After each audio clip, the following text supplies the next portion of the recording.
Hi, this is Satish working as Assistant Professor in GFGCW Pagoda. In this session, we are going to discuss principles of marine insurance policies. This topic is taken from life insurance and general insurance. Now we will discuss principles of marine insurance. So in principles, first principle is offer and acceptance. ನಾವು already discuss ಮಾಡ್ದಂಗೆ insurance contract ಮತ್ತು general ಇನ್ಸೂರೆನ್ಸ್ ಕಾಂಟ್ರಾಕ್ಟಲ್ಲಿ same principles apply ಆಗುತ್ತೆ. So first one is offer and acceptance. It is also called nature of contract. ನಾವು ಇನ್ಸೂರೆನ್ಸಲ್ಲಿ ಮತ್ತು general ಇನ್ಸೂರೆನ್ಸಲ್ಲಿ ನೋಡೋದು ನೇಚರ್ ಆಫ್ ಕಾಂಟ್ರಾಕ್ಟ್. ಕಾಂಟ್ರಾಕ್ಟ್ ಅಂತಂದರೆ ಆಫರು ಮತ್ತು ಅಕ್ಸೆಪ್ಟೆನ್ಸ್ ಇವೆರಡೂ ಇರಬೇಕು. ಸೊ ಒಬ್ಬ ಪಾರ್ಟಿ ಆಫರ್ ಕೊಟ್ಟರೆ ಇನ್ನೊಬ್ಬ ಪಾರ್ಟಿ ಅಕ್ಸೆಪ್ಟ್ ಮಾಡ್ಕೋತಾನೆ. ಸೊ ನೇಚರ್ ಆಫ್ ಕಾಂಟ್ರಾಕ್ಟಲ್ಲಿ ನಾವು ಅದನ್ನು ನೋಡಿರೋದು. So here offer and acceptance means offer and acceptance are prerequisite to any contract. ಇವೆರಡೂ ಕೂಡ prerequisite to any contract. In contract one party gives proposal or gives offer to other party. So other party accepts that offer, then only contract will become valid. ಒಬ್ಬ party offer ಕೊಟ್ಟರೆ ಇನ್ನೊಬ್ಬ party ಅದನ್ನ accept ಮಾಡಿಕೊಂಡ್ರೆ ಮಾತ್ರ ಅದು contract ಆಗುತ್ತೆ. ಇಲ್ಲ ಅಂತಂದರೆ ಅದು ಕಾಂಟ್ರಾಕ್ಟ್ ಆಗೋದಿಲ್ಲ. So it is a prerequisite to any contract. Similarly the goods under marine insurance will be insured after the offer is accepted by the insurance company. So ಇಲ್ಲಿ ಏನು ಮಾಡ್ತಾನೆ ಅಂತಂದರೆ insured will give offer to insurance company. After accepting offer by insurance company, goods will be insured. ಅಂದರೆ ಏನಪ್ಪ ಅಂದರೆ the goods under marine insurance will be insured after the offer is accepted by the insurance company. ಏನು offer ಇರುತ್ತೋ ಆಫರ್ನ accept ಮಾಡಿಕೊಂಡ ಮೇಲೆ ಯಾವುದು insurance company goods insure ಆಗುತ್ತೆ. ಆ ಗೂಡ್ಸು ಅನ್ನೋದು ಮರೈನ್ ಇನ್ಸೂರೆನ್ಸ್ಗೆ ಕವರ್ ಆಗುತ್ತೆ. ಆಫರು ಅಕ್ಸೆಪ್ಟ್ ಮಾಡಿಕೊಂಡ ಮೇಲೇ ಮರೈನ್ ಇನ್ಸೂರೆನ್ಸ್ ಅನ್ನೋದು ಬರುತ್ತೆ. ಅಕ್ಸೆಪ್ಟ್ ಆಗಿಲ್ಲ ಅಂತಂದರೆ ಮರೈನ್ ಇನ್ಸೂರೆನ್ಸ್ ಅನ್ನೋದು ಬರೋದಿಲ್ಲ. ಸೊ ಹಾಗಾಗಿ goods under marine insurance will be insured after the offer is accepted by the insurance company. For example, a proposal submitted to the insurance company along with premium on 1/4/2021. 1/4/2021ನಲ್ಲಿ premium ಜೊತೆಗೆ proposal ಕೊಡ್ತಾನೆ ಯಾರು? Insured ಅಥವಾ policy holder. But the insurance company accepted the proposal on 15/4/2021. ಅದು ಆ ಪ್ರಪೋಸಲ್ನ accept ಮಾಡೋದು company ಬಂದು ಯಾವಾಗಪ್ಪ ಅಂದರೆ 15/4/2021 ಅಕ್ಸೆಪ್ಟ್ ಮಾಡ್ಕೋತಾರೆ. In this case, the risk is covered from 15/4/2021. ಇಲ್ಲಿ ರಿಸ್ಕ್ ಕವರ್ ಆಗೋದು ಎಲ್ಲಿಂದ ಅಂತಂದರೆ ಯಾವಾಗ ಇನ್ಸೂರೆನ್ಸ್ ಕಂಪನಿ ಅಕ್ಸೆಪ್ಟ್ ಮಾಡ್ಕೊಳ್ಳುತ್ತೋ ಆ ಡೇಟಿಂದ ರಿಸ್ಕ್ ಕವರ್ ಆಗುತ್ತೆ. So the risk is covered from 15/4/2021 and any loss prior to this date will not be covered under marine insurance. ಈಗ 1/4/2021ಗೆ ಪ್ರಪೋಸಲ್ ಕೊಟ್ಟಿರ್ಬೋದು, ಬಟ್ ಅದು ಇನ್ಸೂರೆನ್ಸ್ ಕಂಪ್ನಿ ಅಕ್ಸೆಪ್ಟ್ ಮಾಡಿರೋದು ಯಾವಾಗಪ್ಪ ಅಂತಂದರೆ 15/4/2021ಗೆ ಅಕ್ಸೆಪ್ಟ್ ಮಾಡಿರೋದು. ಸೊ ಹಾಗಾಗಿ 15/4/2021 ರಿಸ್ಕ್ ಕವರ್ ಆಗುತ್ತೆ. Before that will not be covered under marine insurance. Marine ಇನ್ಸೂರೆನ್ಸಲ್ಲಿ ಅದು ಕವರ್ ಆಗೋದಿಲ್ಲ ಬಿಫೋರ್ ಡೇಟ್. ಸೊ ಹಾಗಾಗಿ ಇನ್ಸೂರೆನ್ಸ್ ಕಂಪನಿ ಯಾವಾಗ ಆದರೆ ಆ ಪ್ರಪೋಸಲ್ನ ಅಕ್ಸೆಪ್ಟ್ ಮಾಡ್ಕೊಳ್ಳುತ್ತೋ ಅಲ್ಲಿಂದ ಆಚೆಗೆ ರಿಸ್ಕ್ ಅನ್ನೋದು ಕವರ್ ಆಗುತ್ತೆ under marine insurance. Next one, payment of premium. An owner must ensure that the premium is paid well in advance so that the risk can be covered. If the payment is made through check and it is dishonored, then the coverage of risk will not exist. So ಇಲ್ಲೇನಾಗುತ್ತೆ ಅಂತಂದರೆ owner ಅಂತಂದರೆ ಯಾರು ನಾವು owner ಅಂತ consider ಮಾಡ್ತೀವಿ ಅಂದರೆ insurance ಯಾರು ಮಾಡಿಸಿರ್ತಾರೆ ಅಥವಾ ಇನ್ಶೂರ್ಡ್ ಅಥವಾ ಪಾಲಿಸಿ ಹೋಲ್ಡರ್ ನಾವು ಏನು ಕನ್ಸಿಡರ್ ಮಾಡ್ತೀವಿ. Or owner must ensure that the premium is paid. ಈ must pay premium well in advance.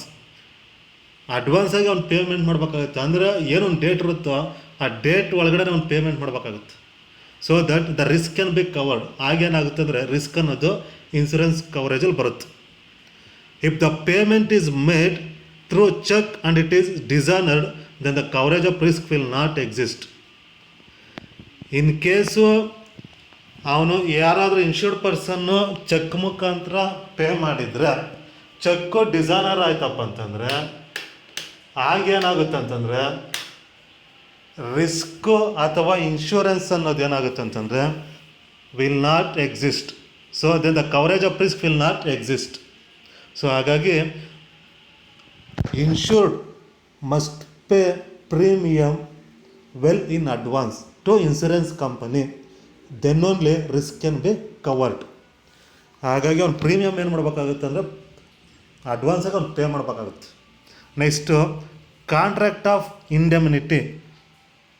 Marine insurance is a contract of indemnity. Indemnity ಅಂತಂದ್ರೆ ಏನಪ್ಪ ಅಂತಂದರೆ make compensation against loss or damage. Loss ಆದಂಥ ಸಂದರ್ಭದಲ್ಲಿ compensation pay ಮಾಡೋಂಥ ಅದು ಇಂಡೆಮಿನಿಟಿ ಅಂತ consider ಮಾಡ್ತೀವಿ. So marine insurance is a contract of indemnity and the insurance company is liable only to the extent of actual loss suffered. ಇಲ್ಲಿ ಏನಾಗುತ್ತೆ ಅಂತಂದರೆ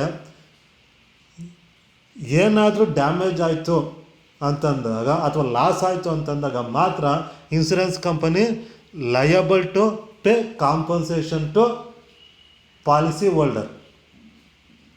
if there is no loss there is no liability.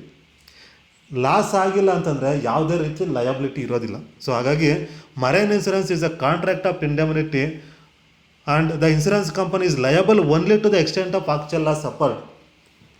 Loss ಆದಾಗ ಮಾತ್ರ ಅಷ್ಟು ಲಾಸ್ಗೆ insurance company liable ಇರುತ್ತೆ. If there is no loss there is no liability. Example, if the property under marine insurance is insured for ₹20 lakhs. So 20 lakhsಗೆ insurance ಮಾಡಿಸಿರ್ತಾರೆ and during transit it is damage to the extent of ₹10 lakhs. ಈಗ transit ಮಾಡಬೇಕಾದ್ರೆ ಅಥವಾ transport ಮಾಡಬೇಕಾದ್ರೆ goods ₹10 lakh ಅಷ್ಟು damage ಆಗುತ್ತೆ, loss ಆಗುತ್ತೆ. Here insurance company is liable for 10 lakhs. 10 lakhsಗೆ ಮಾತ್ರ ಲಯಬಲ್ ಇರುತ್ತೆ. ಅಂದರೆ insurance company pay compensation for actual loss. Actual ಲಾಸ್ಗೆ ಮಾತ್ರ ಅವರು ಕಾಂಪನ್ಸೇಷನ್ನು ಪೇ ಮಾಡ್ತಾರೆ. ಸೊ ಹಾಗಾಗಿ during transit it is damage to the extent of ₹10 lakhs, then the insurance company will not pay more than ₹10 lakhs. 10 lakhsಗಿನ್ನ ಜಾಸ್ತಿ ಪೇ ಮಾಡೋಂಗಿಲ್ಲ. Insurance company is liable to 10 lakhs. 10 lakhsಗೆ ಅದು ಲಯಬಲ್ ಇರೋದು. ಸೊ ಹಾಗಾಗಿ contract of indemnity ಅಂತಾರೆ. Marine insurance is a contract of indemnity and the insurance company is liable only to the extent of actual loss suffered. Actual loss ಏನಾಗುತ್ತೋ ಅಷ್ಟಿಗೆ ಮಾತ್ರ insurance company liable ಇರುತ್ತೆ ಅಂತೇಳಿ. Next utmost good faith. Utmost good faith ಅಂತಂದರೆ honesty and sincerity. Both parties ಅಂತ ನಾವು ಏನು consider ಮಾಡ್ತೀವಿ ಇನ್ಶೂರೆನ್ಸ್ ಕಾಂಟ್ರಾಕ್ಟಲ್ಲಿ, ಆ ಬೋತ್ ಪಾರ್ಟೀಸ್ಗೂ ಆನೆಸ್ಟಿ ಮತ್ತು ಸಿನ್ಸಿಯಾರಿಟಿ ಅನ್ನೋದು ಇರಬೇಕಾಗುತ್ತೆ. The owner of the goods to be transported must disclose all the relevant information to the insurance company while insuring their goods. ಅಂದರೆ the owner of the goods ಅಂದರೆ policy holders ನಾವು ಏನು consider ಮಾಡ್ತೀವಿ, owner of the goods to be transported must disclose. He must disclose all the relevant information to the insurance company while insuring their goods. ಆ ಗೂಡ್ಸ್ನ insurance ಮಾಡಿಸ್ಬೇಕಾದ್ರೆ he must disclose all real facts regarding goods ಬಗ್ಗೆ real facts ಏನಿದೆಯೋ ಆ ಎಲ್ಲ real ಫ್ಯಾಕ್ಟ್ಸ್ನ ಕೊಡಬೇಕಾಗುತ್ತೆ. So the owner of the goods to be transported must disclose all the relevant information to the insurance company while insuring their goods. The marine policy shall be voidable in the event of misrepresentation, misdescription or non-disclosure of any material information. The marine policy shall be voidable. ಯಾವಾಗ ಅದು voidable ಆಗುತ್ತೆ ಅಂತಂದರೆ in the event of misrepresentation, misdescription or non-disclosure of any material information. ಯಾವುದೇ ರೀತಿ ಮಿಸ್ರೆಪ್ರೆಸೆಂಟೇಷನ್ ಮಾಡಿದ್ರೆ, ಮಿಸ್ಡಿಸ್ಕ್ರಿಪ್ಷನ್ ಆದರೆ ಅದು ನಾನ್ disclosure of any material information, ಯಾವುದೇ ಇನ್ಫಾರ್ಮೇಷನ್ಸು ಡಿಸ್ಕ್ಲೋಸ್ ಮಾಡಿಲ್ಲ ಅಂದರೆ ಅಬೌಟ್ ಗೂಡ್ಸ್. ಸೊ ಗೂಡ್ಸ್ ಬಗ್ಗೆ ಅವನೇನಾದರೂ ಇನ್ಫಾರ್ಮೇಷನ್ಸ್ ಸರಿಯಾಗಿ ಕೊಡಲಿಲ್ಲ ಅಂತಂದರೆ ಆಗೇನಾಗುತ್ತೆ ಅಂದರೆ ಮರೈನ್ ಇನ್ಸೂರೆನ್ಸ್ ಅನ್ನೋದು, ಮರೈನ್ ಪಾಲಿಸಿ ಅನ್ನೋದು ವೈಡಬಲ್ ಆಗೋಂಥ ಚಾನ್ಸ್ ಇರುತ್ತೆ. The nature of goods must be disclosed. ಗೂಡ್ಸ್ನ ನೇಚರ್ ಏನಿದೆ ಅಂದರೆ ಕಂಪ್ಲೀಟಾಗಿ ಡಿಸ್ಕ್ಲೋಸ್ ಮಾಡಬೇಕಾಗುತ್ತೆ. ಸೊ ಅದನ್ನ ಏನು ಮಾಡ್ತೀವಿ ಅಂದರೆ ಅಟ್ಮೋಸ್ಟ್ ಗುಡ್ ಫೈತ್ ಅಂದರೆ ಆನೆಸ್ಟಾಗಿ, ಸಿನ್ಸಿಯರ್ ಆಗಿ ಅವ್ನೇನು ಮಾಡ್ಬೇಕಂದ್ರೆ ಅದ್ರ ರಿಲೇಟೆಡ್ ಇನ್ಫಾರ್ಮೇಷನ್ ಏನಿದೆ ಅಷ್ಟು ಇನ್ಫಾರ್ಮೇಷನ್ನ ಅವ್ನು ಡಿಸ್ಕ್ಲೋಸ್ ಮಾಡಬೇಕಾಗುತ್ತೆ. ಯಾರು? Owner of the goods. Next insurable interest. Insurable interest ಅಂದರೆ the marine insurance will be valid if the person is having insurable interest at the time of loss.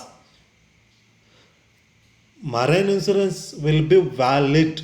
ಯಾವಾಗ ಮರೈನ್ ಇನ್ಶೂರೆನ್ಸ್ ಅನ್ನೋದು valid ಆಗುತ್ತೆ ಅಂದರೆ if the person is having insurable interest at the time of loss. ಆ ಪಾರ್ಟಿಗೆ interest ಇರಬೇಕು.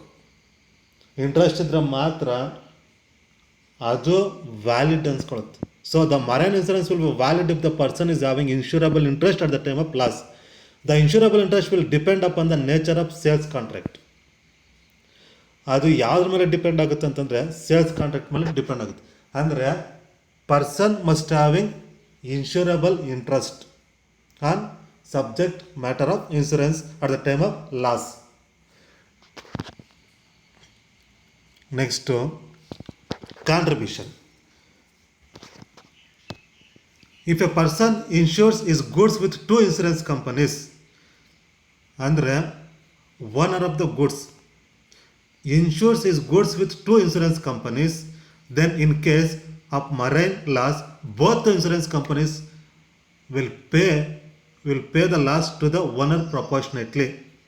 ಅಂದರೆ if person insures his goods with 2 insurance companies, 2 insurance ಕಂಪನೀಸಲ್ಲಿ ಏನಾದರೂ ಆ ಸೇಮ್ ಗೂಡ್ಸ್ ಮೇಲೆ ಏನಾದರೂ ಪಾಲಿಸೀಸ್ ಮಾಡಿಸಿದ್ರೆ, then in case of marine loss, both the insurance companies liable to pay compensation accordingly, owner proportionately. Owner proportionately ಅಂತಂದರೆ ಏನಪ್ಪ ಅಂತಂದರೆ ಆ ಓನರ್ಗೆ ಪ್ರೊಪೋರ್ಷನೇಟ್ಲಿ ಆಗಿ ಅವರು ಲಾಸ್ನ ಶೇರ್ ಮಾಡಬೇಕಾಗುತ್ತೆ. So if a person insures his goods with 2 insurance companies, then in case of marine loss both the insurance companies will pay the loss to the owner proportionately. So proportionately ಅಂತಂದರೆ ಅವ್ರು ಏನು policy ತೊಗೊಂಡಿರ್ತಾರೋ, policy ಒಂದು insurance ಕಂಪ್ನಿಯಲ್ಲಿ ಅವ್ನು ಏನು policy amount ತೊಗೊಂಡಿರ್ತಾನೋ ಮತ್ತು ಇನ್ನೊಂದು ಇನ್ಶೂರೆನ್ಸ್ ಕಂಪ್ನಿಯಲ್ಲಿ ಅವ್ನು ಎಷ್ಟು ಪಾಲಿಸಿ ಮಾಡಿಸಿರ್ತಾನೋ ಅದರ ಪ್ರೊಪೋರ್ಷನ್ ಬೇಸ್ ಮೇಲೆ ಇನ್ಶೂರೆನ್ಸ್ ಕಂಪನಿ ಅನ್ನೋದು ಪೇ ಮಾಡಬೇಕಾಗುತ್ತೆ. So 2 insurance companies will pay the loss to the owner proportionately, ಅಥವಾ terms and conditions of policy terms and condition ಅಂತ ಅದ್ರ ಪ್ರಕಾರ ಪೇ ಮಾಡಬೇಕಾಗುತ್ತೆ. Example, goods worth rupees 50 lakhs were insured per marine insurance with insurance company A and B. In case of loss, both the companies will contribute equally. ಈಗ 50 lakhsಗೆ ಮಾಡಿಸಿದ್ರೆ loss ಆದಂಥ ಸಂದರ್ಭದಲ್ಲಿ 2 companies ಕೂಡ ಅದನ್ನು ಶೇರ್ ಮಾಡಬೇಕಾಗುತ್ತೆ. These are all main principles of marine insurance. Marine ಇನ್ಶೂರೆನ್ಸ್ನ principles. Next procedure for taking marine insurance policy. Marine insurance ತೊಗೋಬೇಕಂದ್ರೆ ಏನು ಪ್ರೊಸೀಜರ್ಸು ಅಥವಾ ಏನು ಸ್ಟೆಪ್ಸು ಫಾಲೋ ಮಾಡಬೇಕಾಗುತ್ತೆ ಅಂತ ನೋಡೋದಾಯ್ತಪ್ಪ ಅಂದರೆ, the following steps are involved in taking a marine insurance policy. First one, submission of form. Second one, quotation from the insurance company. Next payment of premium, issue of cover note or policy. First one ಬಂದು submission of form submit ಮಾಡಬೇಕಾಗುತ್ತೆ. ಏನಪ್ಪ ಅಂತಂದರೆ the form ಇಲ್ಲಿ ಯಾವುದೋ ಆ ಫಾರಮಲ್ಲಿ ಏನೆಲ್ಲ informations include ಆಗಬೇಕು ಅಂದರೆ, the form includes informations like name of the shipper or consignor. Name of the shipper or consignor ಅಂತಂದರೆ ಇನ್ಶೂರ್ಡ್ ಪಾರ್ಟಿಯ ನೇಮು ಇರಬೇಕು. ನೇಮ್ ಆಫ್ ದ ಇನ್ಶೂರ್ಡ್ ಅಥವಾ name of the shipper or consignor. Next full description of goods to be insured. ಏನು ಗೂಡ್ಸ್ನ ಯಾವ ಗೂಡ್ಸ್ನ insurance ಮಾಡಿಸ್ಬೇಕು ಅನ್ನೋದು ಅದ್ರ ಬಗ್ಗೆ ಕಂಪ್ಲೀಟ್ ಡೀಟೇಲ್ಸ್ ಕೊಡಬೇಕಾಗುತ್ತೆ. Full description of goods to be insured. The nature of the commodity to be insured is important. ಆ ಕಮಾಡಿಟಿ ನೇಚರ್ ಏನಿದೆ ಅನ್ನೋದು ತುಂಬ ಇಂಪಾರ್ಟೆಂಟ್. ಅದ್ರ ಬಗ್ಗೆ ಡೀಟೇಲ್ಸು ಅವ್ನು ಕೊಡಬೇಕಾಗುತ್ತೆ. because different types of commodities are susceptible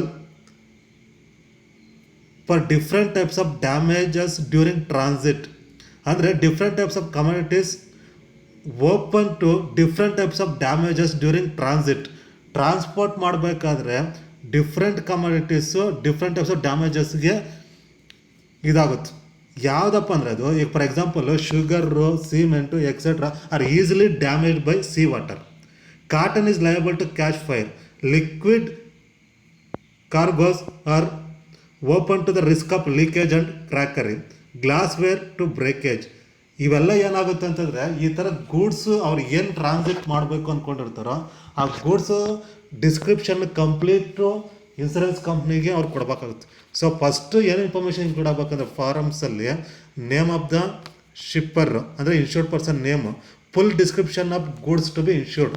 ಆ ಗೂಡ್ಸ್ ಬಗ್ಗೆ ಡೀಟೇಲ್ ಇನ್ಫಾರ್ಮೇಷನ್ಸು ಅಂದರೆ ಆ ನೇಚರ್ ಏನಿದೆ, ಆ ಗೂಡ್ಸ್ನ ನೇಚರ್ ಏನಿದೆ ಅನ್ನೋದು ಅವ್ನು ಕೊಡಬೇಕಾಗುತ್ತೆ. Next method and type of packing. The possibility of loss or damage depends on this factor. ಅಂದರೆ ಯಾವ ಥರ ಪ್ಯಾಕ್ ಮಾಡಿದ್ದಾನೆ ಅನ್ನೋದ್ರ ಮೇಲೆ ಡಿಪೆಂಡ್ ಆಗುತ್ತೆ. Generally goods are packed in bags, cases or bundles, crates, drums or barrels. Loose packing paper, cardboard, cottons or in bulk etcetera.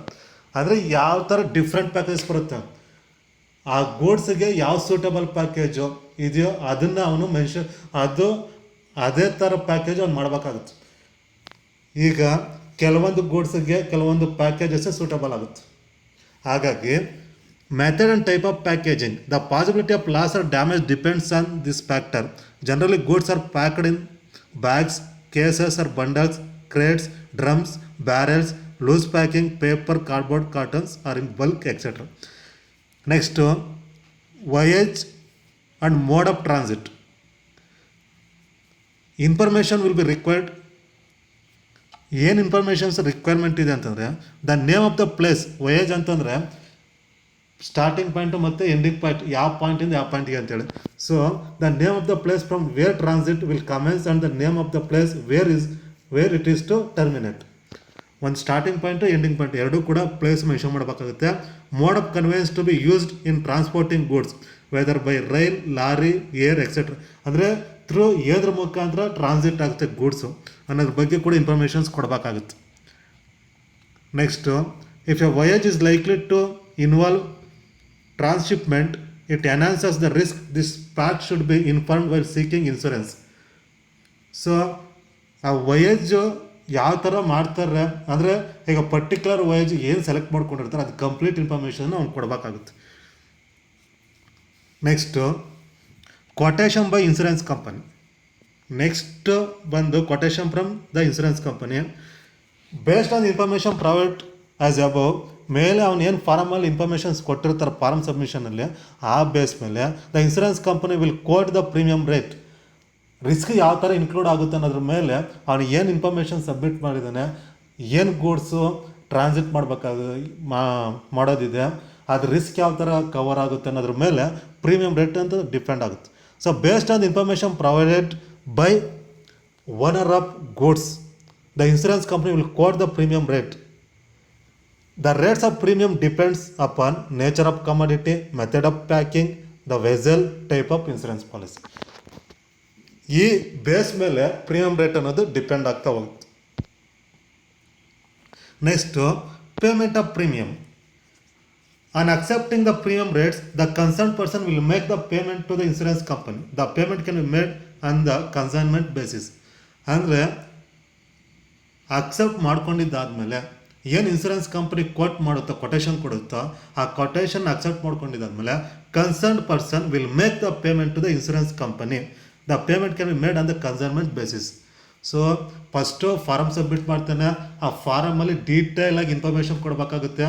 Owner name ಇರಬೇಕು ಮತ್ತು details of goods, ಆ ಗೂಡ್ಸ್ ಬಗ್ಗೆ ಡೀಟೇಲ್ಸ್ ಕೊಡಬೇಕಾಗುತ್ತೆ. Complete details ಅದರಲ್ಲಿ include ಮಾಡಬೇಕಾಗುತ್ತೆ. ಯಾವ ಥರ goods transit ಮಾಡಬೇಕು ಮತ್ತು ಯಾವ ಥರ ಗೂಡ್ಸನ್ನ ಅವ್ನು ಟ್ರಾನ್ಸಿಟ್ ಮಾಡಬೇಕಾದ್ರೆ ಅದ್ರ ಕಂಪ್ಲೀಟ್ ಡೀಟೇಲ್ಸ್ ಅವನು ಪ್ರೊವೈಡ್ ಮಾಡಬೇಕಾಗುತ್ತೆ. ಸೊ ನೆಕ್ಸ್ಟು ಯಾವ ವಯೇಜ್ ಅಂತಂದರೆ ಸ್ಟಾರ್ಟಿಂಗ್ ಪಾಯಿಂಟು ಮತ್ತು ಎಂಡಿಂಗ್ ಪಾಯಿಂಟು ಅದ್ರ ಬಗ್ಗೆ ಇನ್ಫಾರ್ಮೇಷನ್ ಕೊಡಬೇಕಾಗುತ್ತೆ. ಇದೆಲ್ಲ ಪ್ರೊವೈಡ್ ಮಾಡಿದ್ದಾದಮೇಲೆ ಇನ್ಸೂರೆನ್ಸ್ ಕಂಪ್ನಿ ಏನು ಮಾಡುತ್ತೆ, ಕೊಟೇಶನ್ ಕೊಡುತ್ತೆ. ಅದು ಕೊಟೇಶನ್ ಯಾರ ಮೇಲೆ ಡಿಪೆಂಡ್ ಆಗುತ್ತೆ ಅಂತಂದರೆ nature of commodity, method of packing, vessel, type of insurance policy. ಇದ್ರ ಮೇಲೆ ಇನ್ಸೂರೆನ್ಸ್ ಕಂಪ್ನಿ ಏನು ಮಾಡುತ್ತೆ ಅಂದರೆ ಒಂದು ಕೊಟೇಶನ್ ಕೊಡುತ್ತೆ. ಪ್ರೀಮಿಯಂ ರೇಟ್ ಎಷ್ಟಿರುತ್ತೆ ಅನ್ನೋದು ಆ ಬೇಸ್ ಮೇಲೆ ಏನು ಮಾಡ್ತಾನೆ ಅಂತಂದರೆ ಪೇಮೆಂಟ್ ಮಾಡಬೇಕಾಯ್ತು premium. On accepting the premium rates the concern person will make the payment to the insurance company. The payment can be made on the consignment basis. Next last one, issue of cover note or policy document. Issue of cover note ಅಂತಂದರೆ a cover note is a temporary document issued by an insurance company that provides proof of insurance coverage until a final insurance policy can be issued. ಅಂದರೆ issue of cover note ಅಂತಂದರೆ ಏನಪ್ಪ ಅಂದರೆ a cover note is a temporary document issued by an insurance company. ಟೆಂಪರರಿಯಾಗಿ ಕೊಡೋಂಥ ಒಂದು document that provides proof of insurance coverage. ಅದು ಏನು cover ಆಗಿರುತ್ತೆ ಅಂತಂದರೆ ಇನ್ಸೂರೆನ್ಸ್ಗೆ ಪ್ರೂಫ್, ಅಂದರೆ ಇನ್ಸೂರೆನ್ಸ್ ಕವರೇಜ್ ಆಗಿರೋದಕ್ಕೆ proof. So it is a temporary document that provides proof of insurance coverage until a final insurance policy can be issued. Final insurance policy issue ಆಗೋವರೆಗೂ ಆ temporary ಡಾಕ್ಯುಮೆಂಟೇ ಪ್ರೂಫ್ ಆಗಿರುತ್ತೆ. So these are all main steps or procedure for taking marine insurance policy. Marine insurance policy ತಗೋಬೇಕಂದ್ರೆ ಇಷ್ಟು steps follow ಮಾಡಬೇಕಾಗುತ್ತೆ. References ಈ books ಮತ್ತು websites ನೀವು ರೆಫರ್ ಮಾಡ್ಬೋದು.